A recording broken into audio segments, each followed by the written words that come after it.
What's up, guys? Welcome back to another episode of Behind the Facade. This week's intro is a little bit different, and I'm going to apologize for it because my computer has crashed and I am at my wit's end trying to sort out today's edit for the podcast. I don't know whether it's my hard drive or whether it's my computer, but it took me 4 hours to upload the video, and so I'm really just struggling to get this thing out. My guest today is Philip Goodman. Now, Philip is a very interesting young man. He actually has been nominated for Forbes magazine's 30 Under 30 in the area of finance in Europe. And that obviously stands out and immediately kind of caught my notice.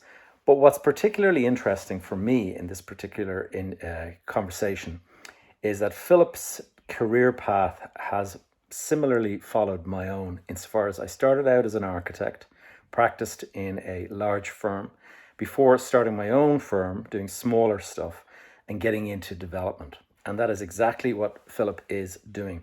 Now, I'm particularly interested in Philip's story because having gone down this very same path, I understand some of the compromises that are taken.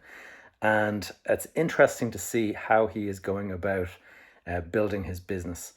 And so it's a lot of good lessons here for all of you listeners, and just interesting from my own perspective to see if it would have been different for me starting today rather than 20 years ago. The other thing that I think you're going to glean from this is just the path that Philip has taken has very much been based on a lot of networking. And for those of you, the young people who are listening in to this episode this week, listen to some of the tips from Philip on how he managed to land these jobs in these really impressive big firms. Philip worked for Norman Foster. Now, Norman Foster, for those of you who are not familiar with the world of architecture, he is just one of the most iconic figures in the architecture world. He's known for the Gherkin building in London. He's known for the Apple headquarters in California, the one that looks like a big flying saucer. He's known for Wembley Stadium. He's known for just so many massively iconic buildings around the world. And Philip worked for him and then started his own business and got into the development world. So it's very, very interesting. But he did all of these through connections and through networking and stuff. And so there's a lot of little lessons to pick up on your way listening this week. So without further ado, let me get into my conversation with Philip Goodman.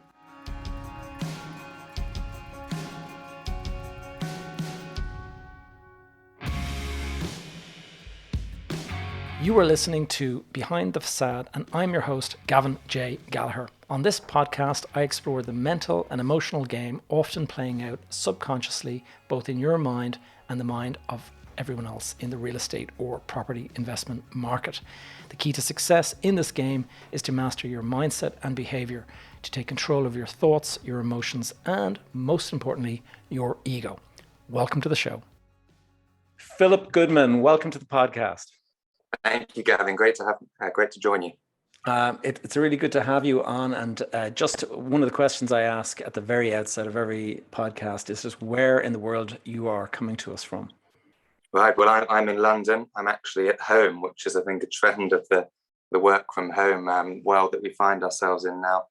But it has its advantages and disadvantages. You might see a cat crop up on screen, but no, I'm at home in southwest London. Great. And I will edit any scenes with cats kind of walking through this picture out. I was just going to say, Philip, in terms of just introducing yourself, I mean, you've got a varied career and we've just been talking offline about it.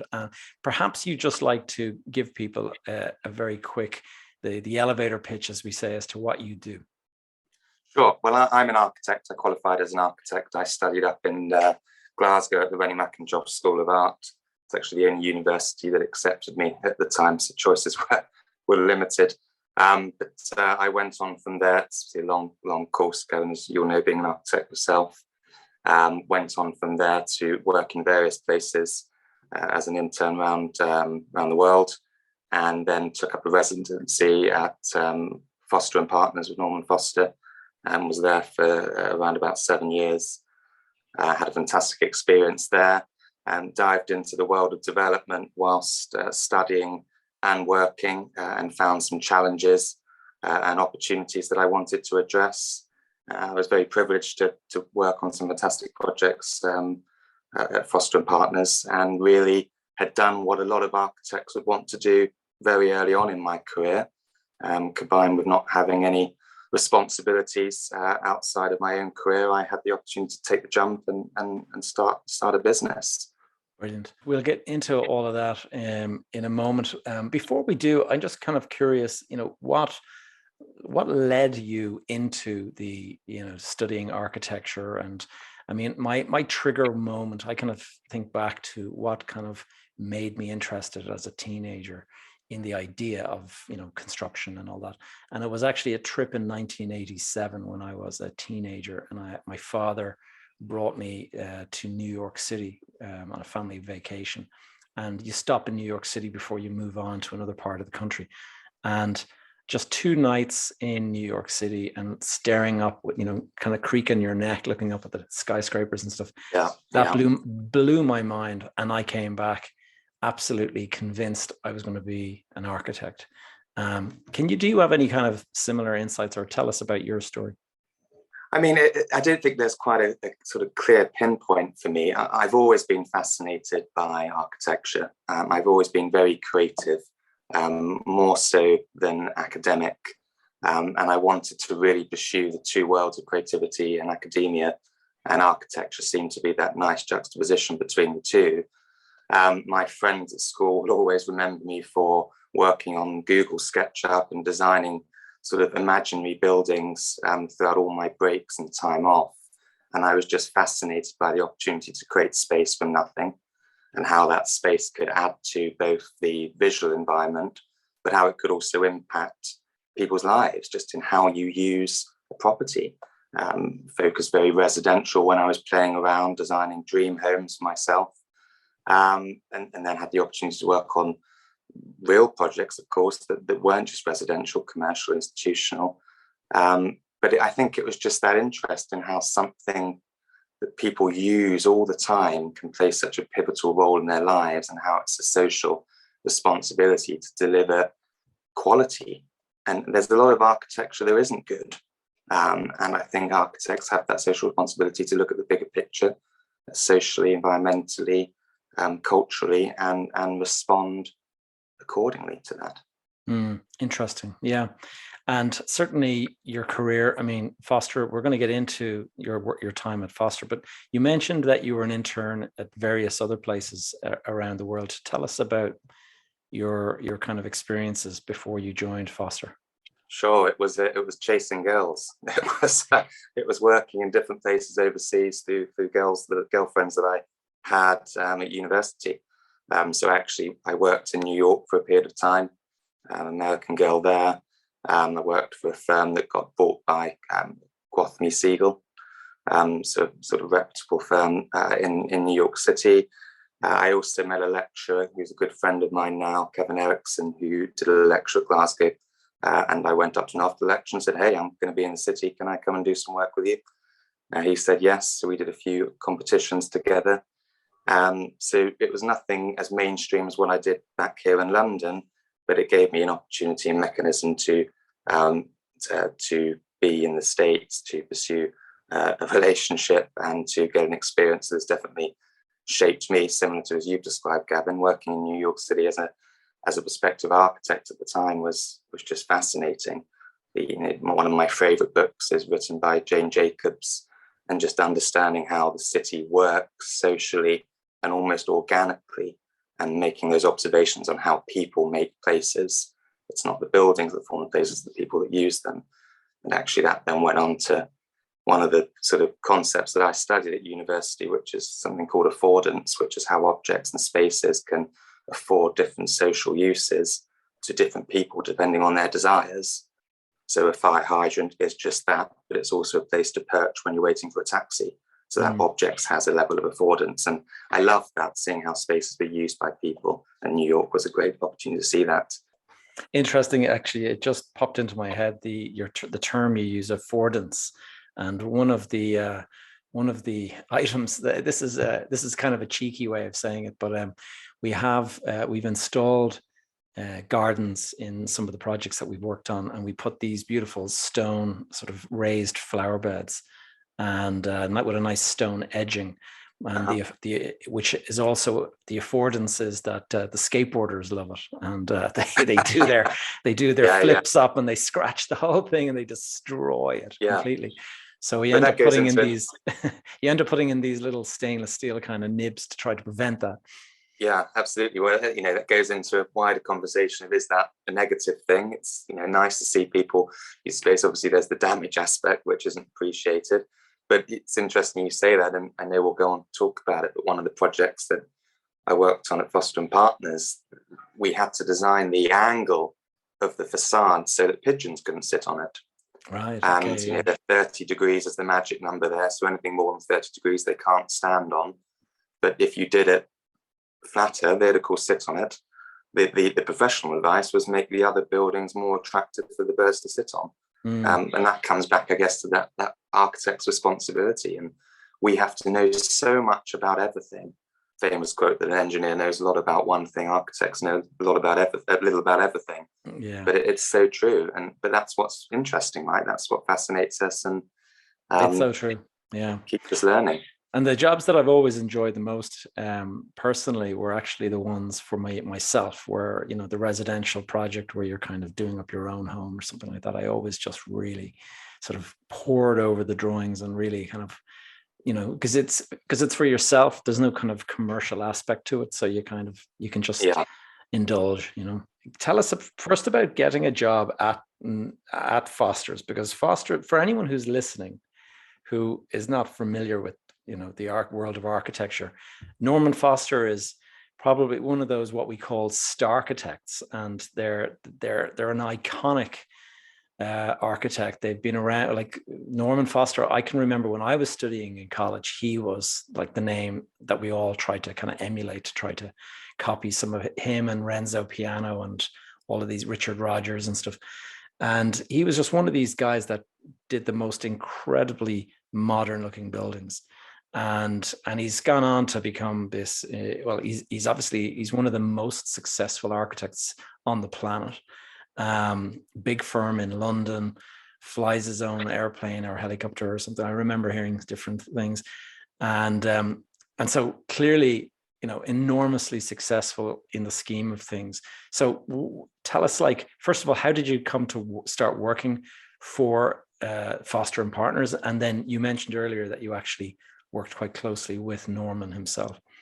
So there, I've got all of my jobs pre-starting Eureka through networking. So it was actually an old school acquaintance, different periods of our lives that were at the same school, but I reached out to him and said, hey, I'm looking for a job, can you help? And he put me in contact with a few different architectural firms in London, and Norman Foster and Partners was one of them.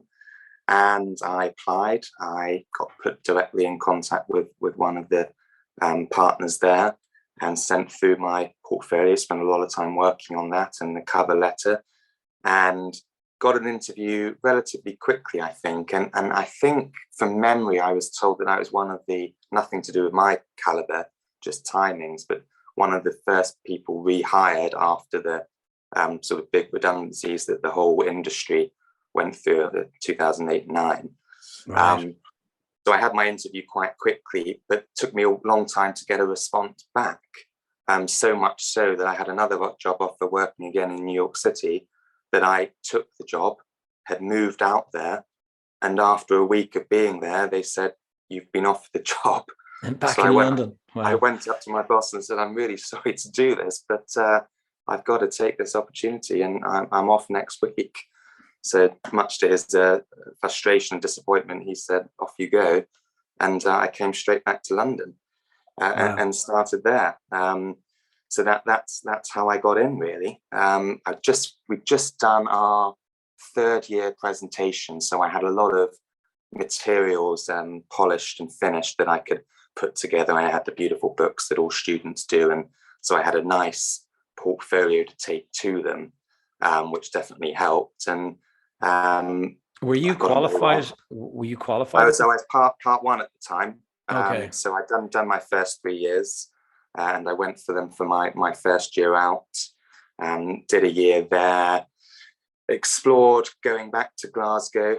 Scotland have a quite slightly different system. It matches up, but it's a 4-year degree rather than 3 and 2. So it's not quite as simple, although you can change. And because of my work in the States, I've been offered a place to study at a university in America, which was actually one of the toughest decisions I had to make. I got accepted on my birthday. I remember getting the email in the office to study at the GSD at Harvard. And I'd always wanted to study there, and I'd found my passion with architecture now. So having got accepted into Glasgow, being the only university that accepted me and not actually quite making the grades that they asked me to. So there's a bit of negotiation and begging to get in. I'd found this thing that I was passionate and seemingly had an interest in, and that's what Harvard saw.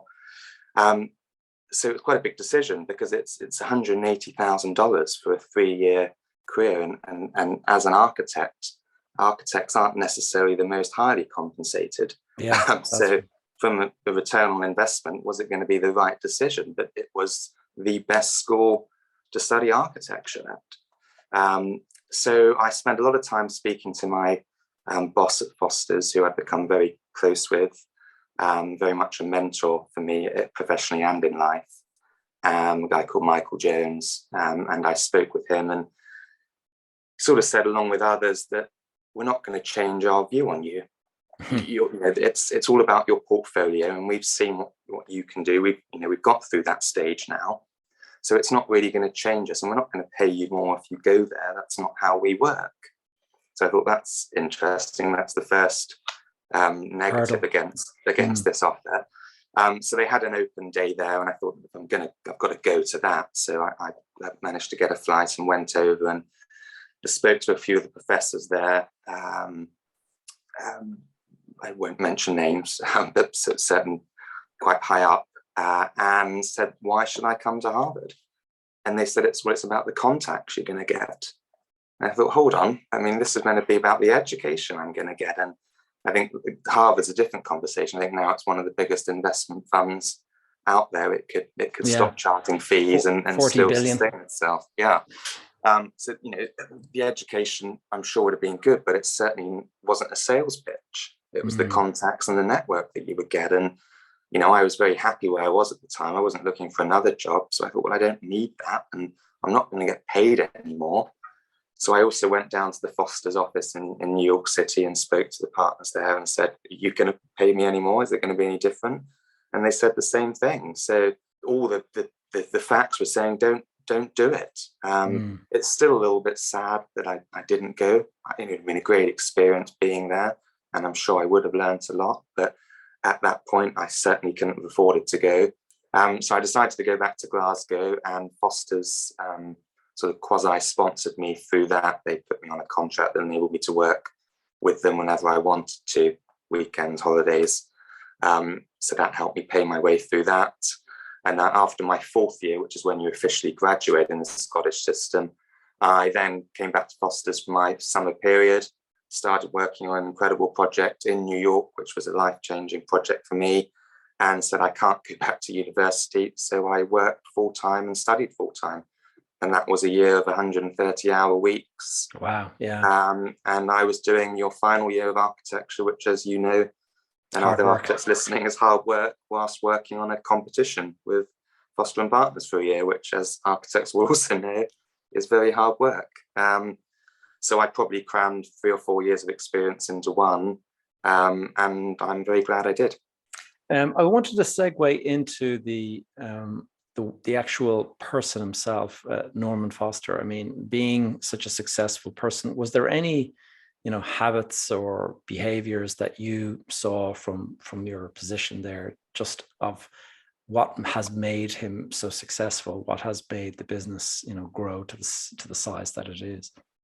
Yeah, I mean, I've engaged with him, I've met him I would no way say that he knows who I am.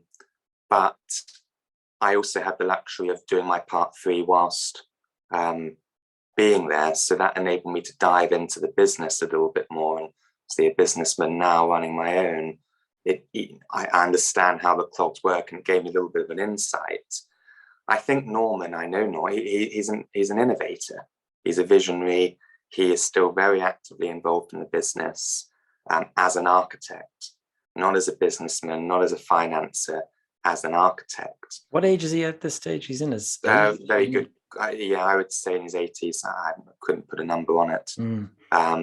But he certainly was in and out the office when I was there, left almost 4 years ago, but he was in and out, very involved in projects, in every project, has an incredible team of partners around him that obviously guide the projects through, but I would suggest that there isn't anything that is done without his input.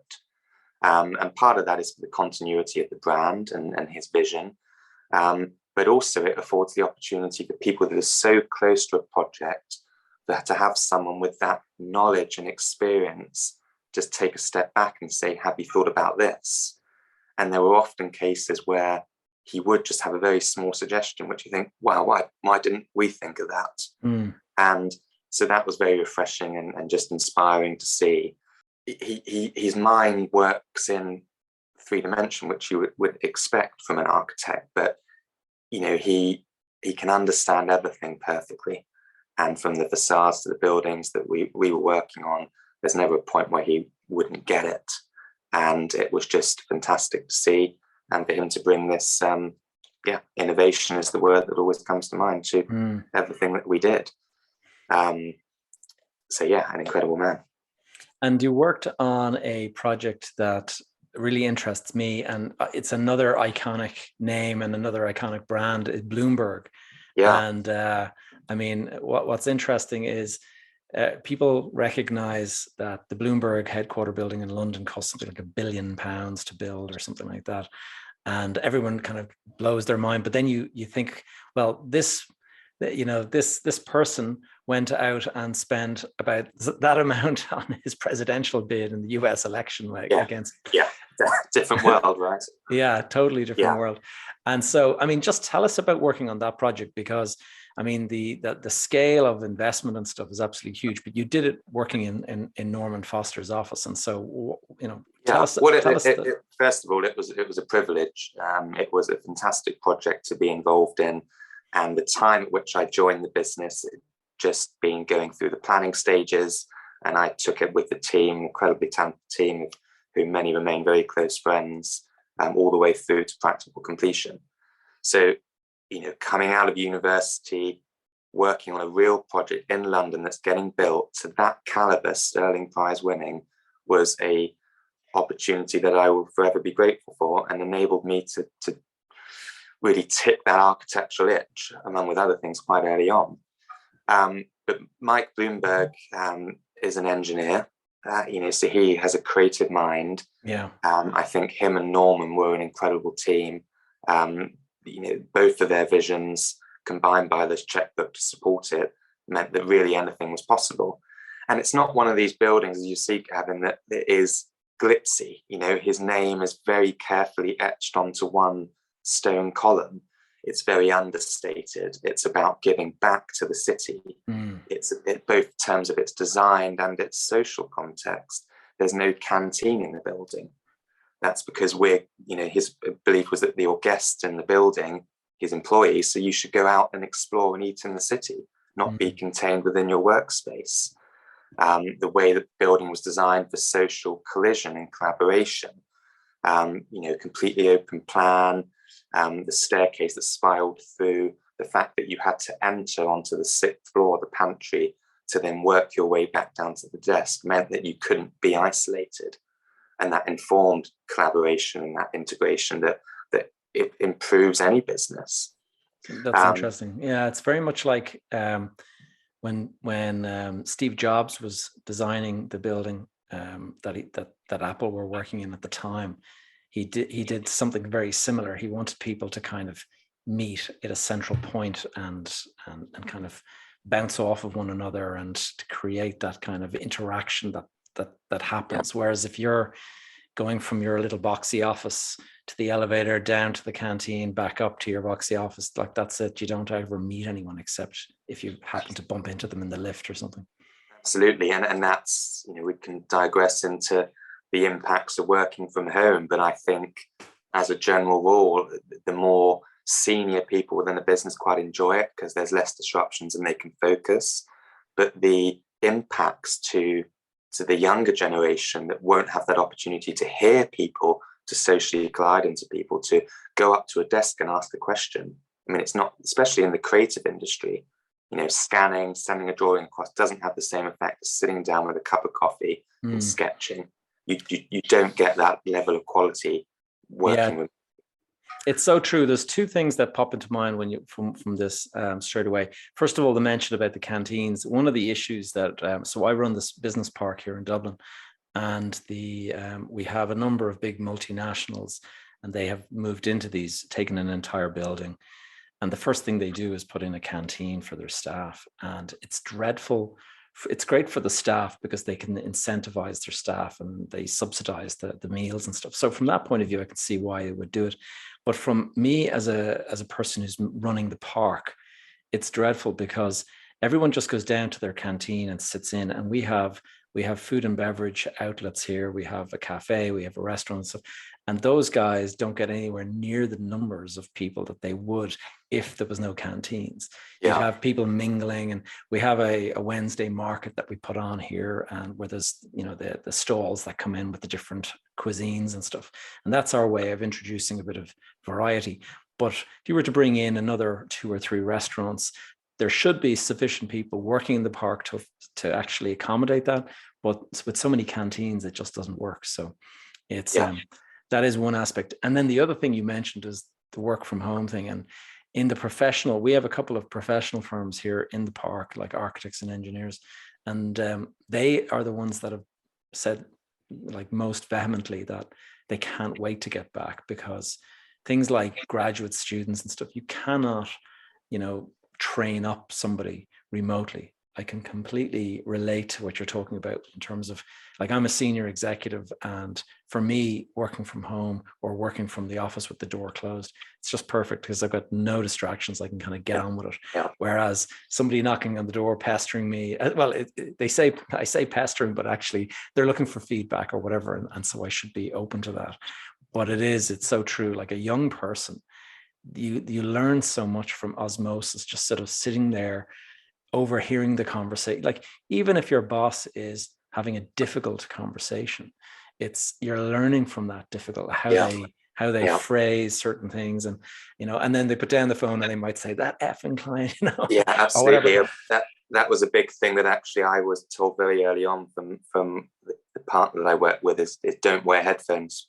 And, you see a lot of architects plug in and they're just working away.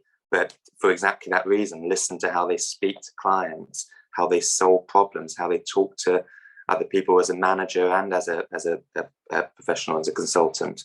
And that is osmosis. You've got to take all of that in, which you lose by working from home. It will be interesting to see how it doesn't impact the quality of professionals in the next 10, 15 years. And if it will ever go back. And again, that's a separate conversation.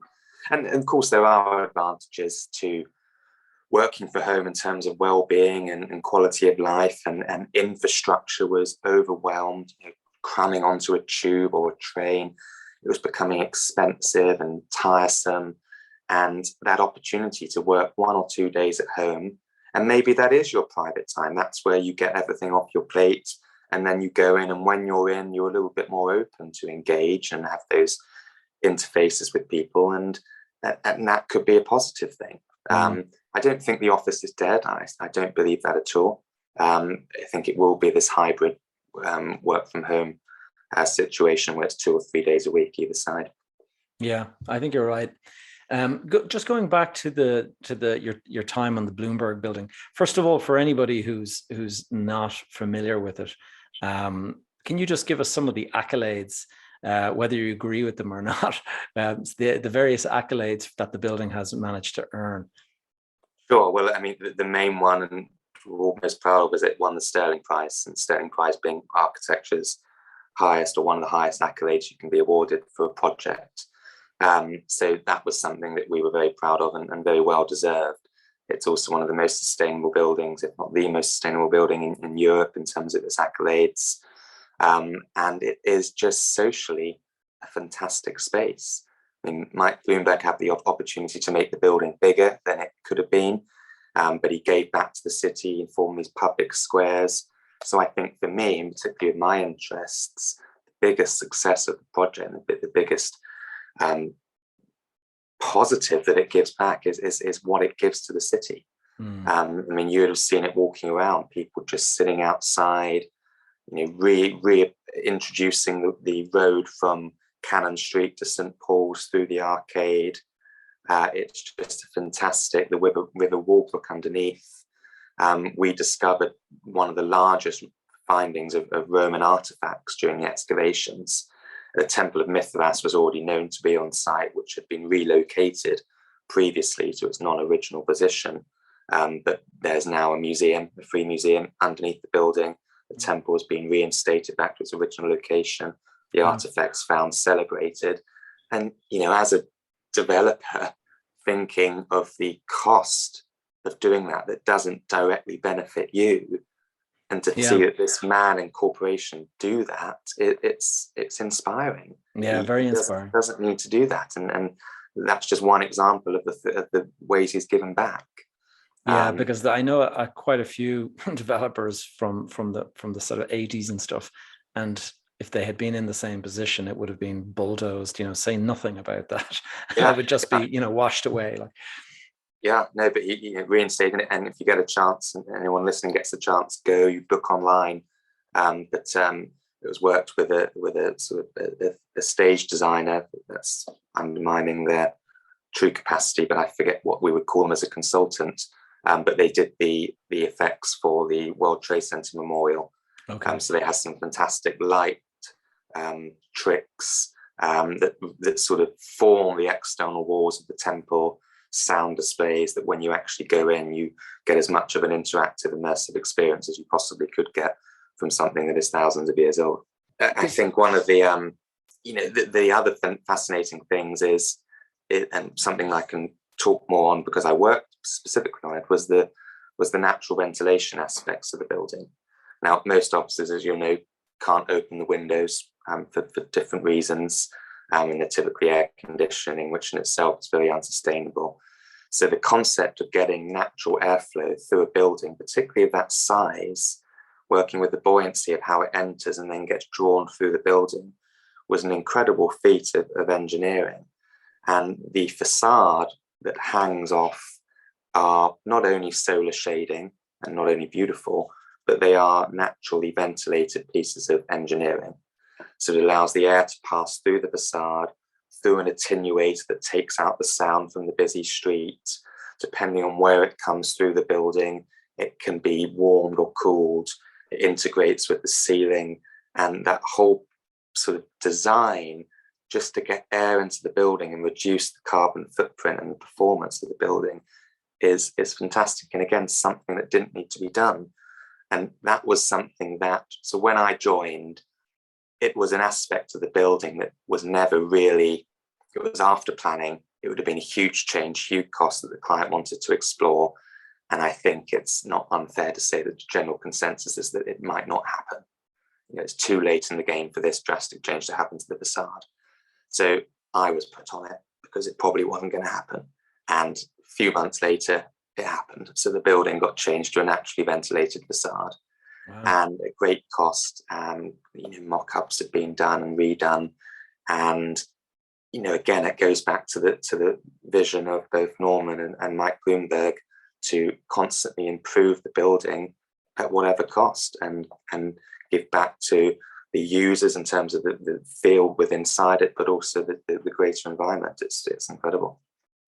And tell us, you've started your own business since leaving Foster's, and you're on smaller projects compared to that. But what are the lessons that you've taken from working in Foster and you've kind of brought them into your own business now that you have Yeah, done? great question. I think Norman Foster and Foster and Partners add value through design, and architects too often try to take on more than they're actually professionally equipped to do, and that they have the knowledge to do. So one of the main aspects that Foster and Partners did incredibly well was integrated supply chain.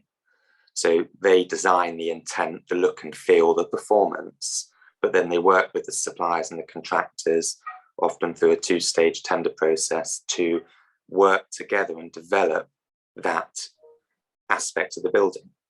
So it comes from something very well designed, but not buildable necessarily, to working with the people that actually know how to build it to deliver the best product. So then Foster and Partners are constantly monitoring the aesthetics and the performance of that product whilst it's getting built. So that integrated supply chain, sort of vertical integration, and that was something that Foster's did incredibly well. They had everything in-house. Doesn't mean that they didn't use engineers or environmental designers, but when you wanted that coffee conversation of how can we make this more sustainable, you go and have a chat with that team. When you're worrying about how it's going to stand up, you go chat with the in-house engineers. So that vertical integration helped you to control the whole process and deliver the best quality of product because you're controlling it. And that was one of the biggest lessons that I took into Eureka, was the vertical integrated approach. So we are a property investor, we're an FCA regulated investment vehicle, but we have everything in-house. So we raise the money, we find the sites, we have architects, project managers, construction managers, contractors, all in-house, right, to really manage that whole procurement process to deliver the best quality in terms of adding value. And the other thing, which I briefly talked about, is that Foster's are designers. They make design good. And I truly believe that good design adds value. And that's something that we try to do at Eureka. Yes, we're at a different scale, but if someone falls in love with a property through good design, they're going to pay more for it. It's not rocket science, but that's our philosophy. So make someone fall in love with a property. It's their biggest expenditure. 99% of the population is going to be their biggest expenditure. So give them something that makes them happy, that they can see themselves raise a family in, that they can, go through life and go through all the celebrations that life has to offer. But design through affordance also, which we've touched on, can give that added value approach. So those, I think, are the two main things that I took from my time at Foster and Partners, delivering good quality design, vertically integrated structure, integrating the supply chain, and as a manager as well, not taking no for an answer. That you've already mentioned another visionary, Steve Jobs, but one of his things was just because it's not been done before doesn't mean it can't be done. And that's a little bit more about our financial model than our architectural procurement. But that no isn't an option for me. It's tell us about your financial model. I was looking at your website and I saw that it's quite an unusual approach to it. So describe. It's very unusual. It's the same cake that everyone's eating. It's just cut differently. That started when I did my first development up in Glasgow. I found a lovely 4-bedroom sandstone building in the West End for £150,000. Huge 14-foot high ceilings, beautiful property. Didn't have a kitchen, wouldn't touch the bathrooms, and needed a full refurb. So I thought, I can do this. I can add value to this property. I've always been interested in residential. That's where I started, and taking on that step as you did, but I couldn't fund it. I couldn't get the funding. It was a very difficult process. There were too many hands touching the money. Quite frankly, hands touching the money that had no idea about adding value. The money was coming from someone and it was going through so many conduits to get to me, and it was laborious and it was not possible within the timeframes that I was working with.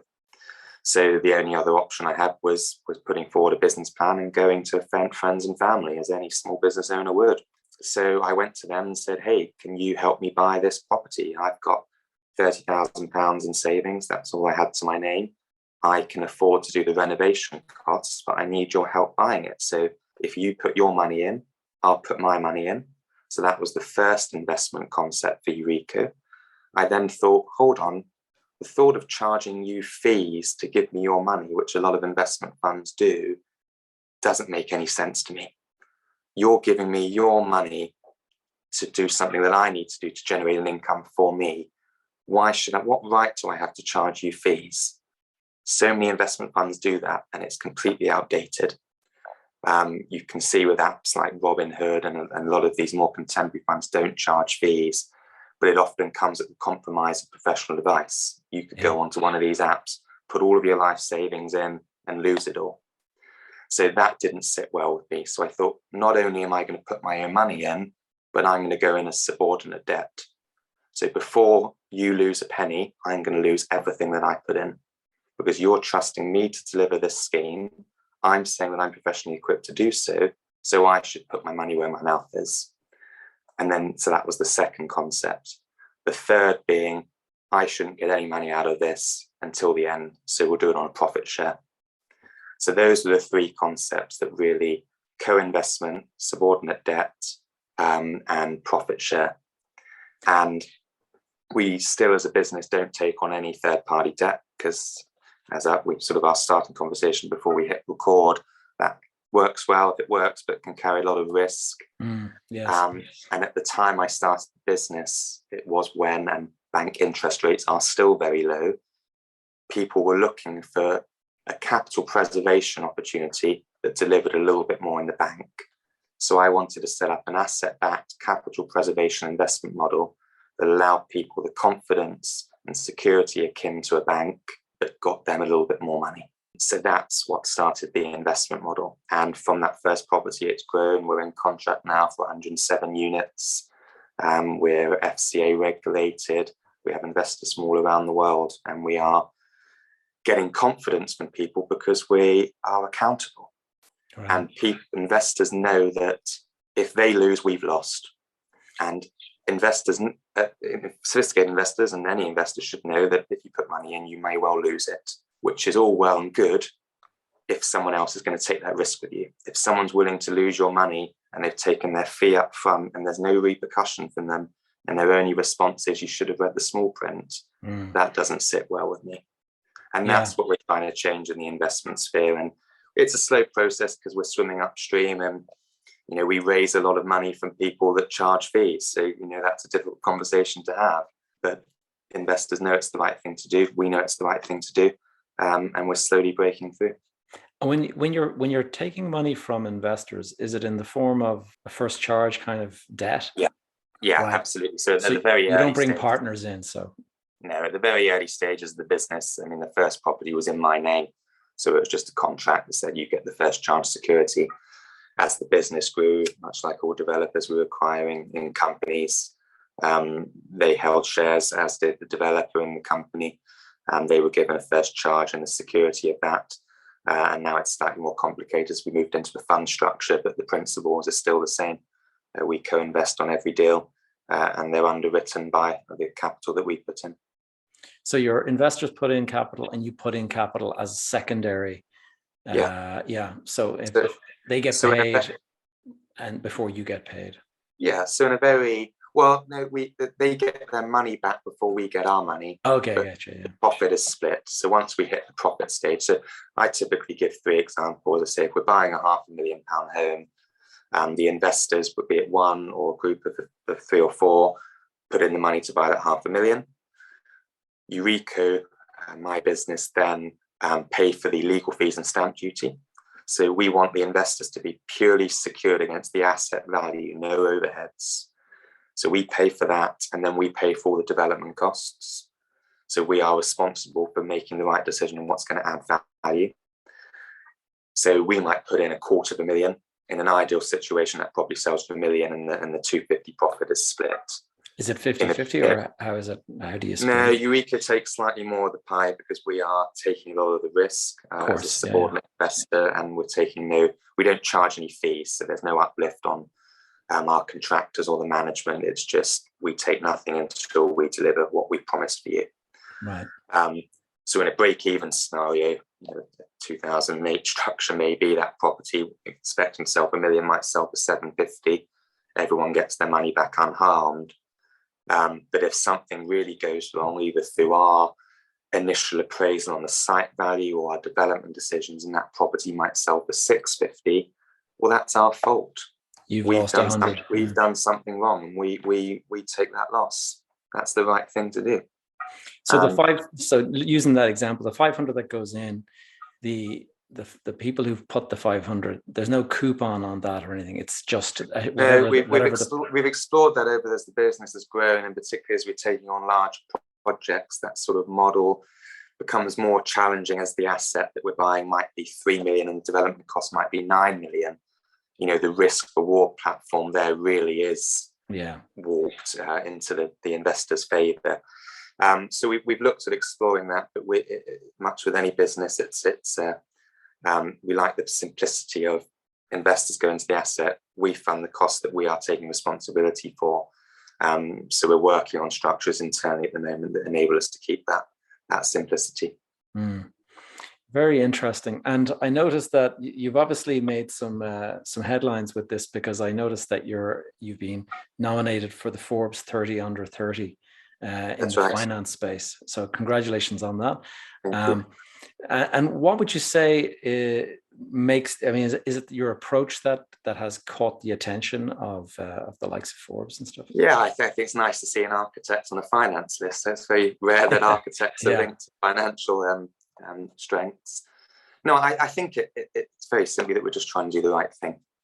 I think the way, and it's not innovative what we're doing. This has been done before. It's how wealth managers and funds used to operate. The partners were putting their cash in, and then leverage happened, and suddenly the partners could mix their £1 million up with 10 million of debt, and suddenly their interest in making the right decision might not have been as stringent because it's mixed up with someone else's money. And that was what led to the crash, and some great movies on it in the States, and explains it quite well. I forget the name of the movie. The Big Short. And The Big Short, that's it. But it's and there's a few documentaries on Netflix at the moment that talk about that idea, but it's just that accountability that's been lost. And so what we're doing is not new. It's just almost trying to go full circle again. And just people, I think, struggle to trust some financial advisors and wealth managers because of that lack of accountability. And as I said, this doesn't do me in good stead when I go to them looking for investment, but it's unfortunately how I feel and what we're going to keep pushing through. Long may it last. Just in terms of one of the questions that I have is, you're doing a lot of sort of residential projects at the moment, and are you seeing something that I've noticed in the commercial world is that ESG and this whole sustainability and carbon emissions and reduction, so that's starting to come to the forefront in the commercial side.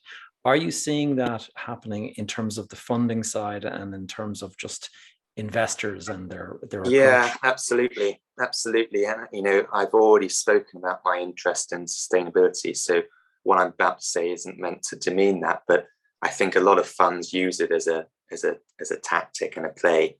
Greenwash. It's good. Let's raise some money on a sustainability play, and it's nice for people to have a conversation about doing something that's good.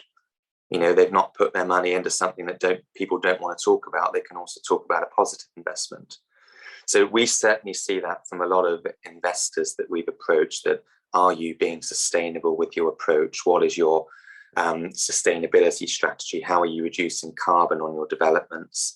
A lot of housing authorities and councils require that anyway, but it's certainly an attraction to investors to offer that as a benefit beyond just the environmental sustainability, but also that's the social sustainability. And that's a trend that we, by chance, have been building on. So one of the aspects of what Eureka fell into is that London was becoming unaffordable. I couldn't afford, I had a great job, I couldn't afford to buy a house in London. A lot of my friends and colleagues were in the same position. At the time, an average property price was 550, average salary 60. So unless you've got £250,000 tucked away as a deposit, you're not buying in London. And that's out of reach for most people. So what were people doing? They were moving outside of London. They were looking for a more affordable life. And actually with that affordability often came quality, because you got more space, you got a better quality of life. COVID then hit, and people no longer needed to work in the cities, and people were actively pursuing that better quality of life. And the population in London, I think for the first time in a while, has decreased, with people moving out of the city. And so that is a trend that we looked at in terms of affordability, but socially is now what a lot of investors want to do. So we're in conversations now, particularly with American investors, about, New York's seen it. I spoke to a chap, investor in New York a few days ago. Commercial units are struggling because those office workers that were buying sandwiches 5 days a week are now buying sandwiches 2 days a week. Yeah. And we're going to see that in London. And you only have to walk through the square mile at the weekend to see how dead it is. And that is going to expand a little bit into the weekdays. Maybe not so directly in the financial industries, because they've got to be there for their, what they do. But I think other people are going to have that opportunity to move out of the city. They're going to be able to get a bigger house with what they can afford. They're only going to be required to commute to work 2 or 3 days a week.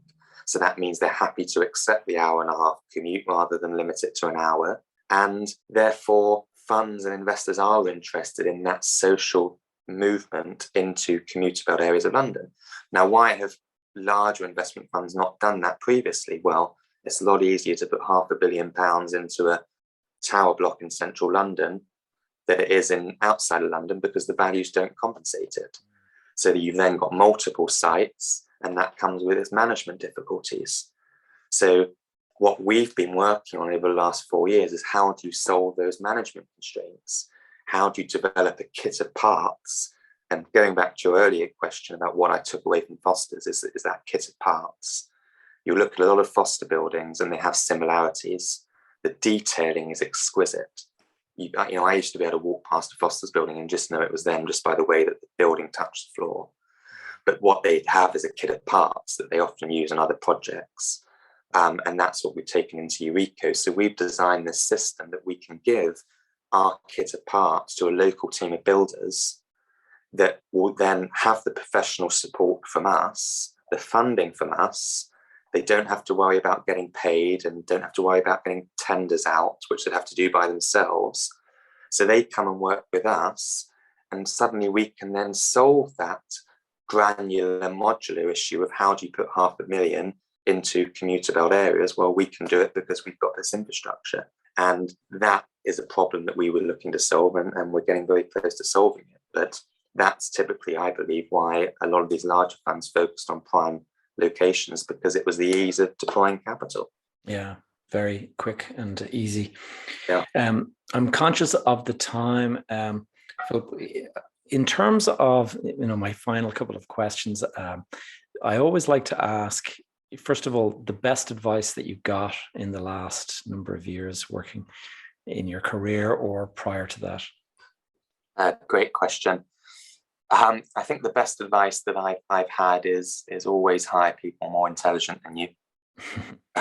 Why would you ever want to work with someone that you feel that you are better than? So I always try to work with people that are better than me, because I think that forms a really good team. So that's some of the best advice. And then I think the other side of that is a very good friend of mine who's now on our board gave me advice on networking. And as I mentioned, that's how I got all my jobs. And now as we're raising capital, it's such an invaluable skill. It's very difficult for a lot of people to go up to someone and say hi and introduce themselves. But everyone likes to be in conversation. But the advice I was given on networking is, he said, who are the most important people in your life?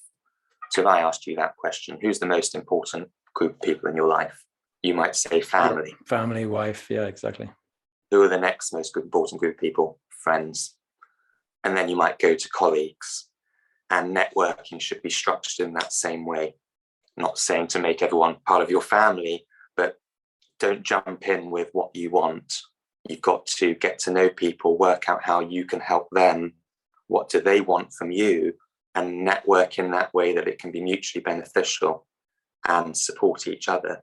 And if you can't support each other, then often it's a handshake and you go elsewhere. But the best way to generating business and investment is by mutually supporting each other And that sort of networking advice I was given has held me in very good stead. Yeah, it's a good point. And the other question that I actually want to ask you, and it's a slight variation on it, but well, you're still a young man, obviously, if you're 30 under 30. But one of the questions, the hairline.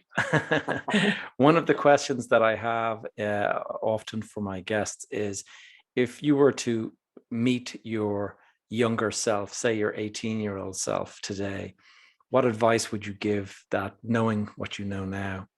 What advice would you give yourself as an 18-year-old? That's a great question. I was actually asked something very similar by a life coach about a year ago, and they went through similar questions like this. And I didn't have an answer then, but my advice to myself would be, don't forget family. I think too often as an entrepreneur, you keep your head down in the sand and you get tangled up in what you're trying to build, and life's too short for that. But you don't need to make a lot of money. You don't need to be completely driven by your career. There are things often around you that you already have that you should never take for granted. And I'm always, as a self-confessed workaholic, I'm actively trying to take myself back and say, focus on the things that have always been around you and will always remain important. And that would be the advice that I keep reminding myself of as an older man to my younger self. That's good advice, and a good spot to leave it. Philip, if anyone wants to learn more about you or connect with you, how should they do that? Yeah, great question. We have our website, eurekaproperty.com, if it's anything related to the business. But if they want to reach out to me personally, I love speaking to people and giving advice where I can. So that can be done via LinkedIn. I'll link up your website and your LinkedIn there. And you were going to say something else? Is there another way? No, and an Instagram platform. Feel free to reach out on that as well. But any way that you can get through to me, I'll be more than happy to get back to people. Philip, it's been a real pleasure. Thank you very much. Likewise. Thank you, Gavin. Hey guys, it's me again. Quick favor before you go. If you could take a moment to just leave a quick review over on iTunes, or indeed if you are watching this on YouTube, please just like it and leave a comment below. If you do have any questions or topics that you'd like me to cover in future episodes, leave a comment. Join the Facebook group. Alternatively, send me a DM via social media. And as you guys know, my handle is Gavin J. Gallagher. And don't forget to check out that link to the property investor readiness test down in the show notes. Right, so guys, that's it. I hope you are going to have an awesome week, and we shall catch you all next week.